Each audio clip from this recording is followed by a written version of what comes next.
Hey, what's going on? This is Andre Sweeney, the Life Specialist. Welcome to the Get a Life Show, the show that gives you the tools and principles necessary for an outstanding life. Today's segment is called Marriage for Life, and today I'm talking to you from the subject, give your spouse some space. Listen, let me tell you something. I love my wife. I love being around her. I love being with her. I could be with my wife in any type of setting. It could be something fun. It could be going out of town somewhere. It could be something simple as just sitting down watching TV. I love spending time with my wife. But there is something to say about giving your spouse some space.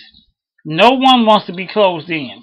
No one wants to feel like they can't move or breathe. If you want to have a healthy relationship, give your spouse some space. Now, I'm not talking about stupid stuff. Don't run off of what I'm saying and give yourself an excuse not to spend time with your spouse. That's not what I'm saying.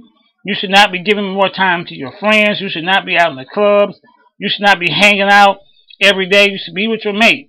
But I'm saying that there is a time that is mutually agreed upon between a husband and a wife that every spouse deserves some space. Your spouse don't need you up on them 24/7. Give them some time.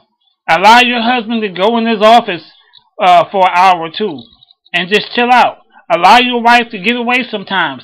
Let her get away from the children and let her go off and do some things that, again, that's mutually agreed upon, that both of you feel comfortable with. But give each other some time. Give each other some space. I remember a couple months ago, my wife went to Houston, and she went with some of the brothers and sisters from the church and our bishop. And look, I missed her like crazy. But the separation and the space for her was good. It made her miss me more. It made her want to come back home to me more. It made us enjoy each other even the more when we came back because there was some space there. And when you always crowd in on your mate, you don't leave that. And then you have problems because the person feels claustrophobic, they feel closed in, and they feel like the individuality is all but gone. Now, don't get me wrong, we're one flesh, but there's still some individuality left in it that needs to be expressed occasionally.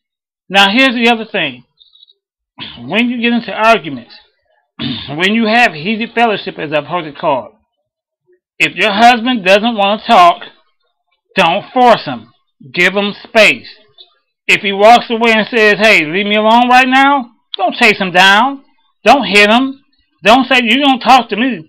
No, don't do that. That's not wise. Give the man some space. If your wife doesn't want to talk for that moment, hey, don't pull your authority card out. Give her some space. Let the person breathe and come back when things are cooled down, and then you can have an intelligent conversation. Now, don't use that to not communicate. If you're going to go away from it for a time, you have to agree to come back and talk to each other. This is Andre Sweeney, the Life Specialist, and I'm here to help you get a life.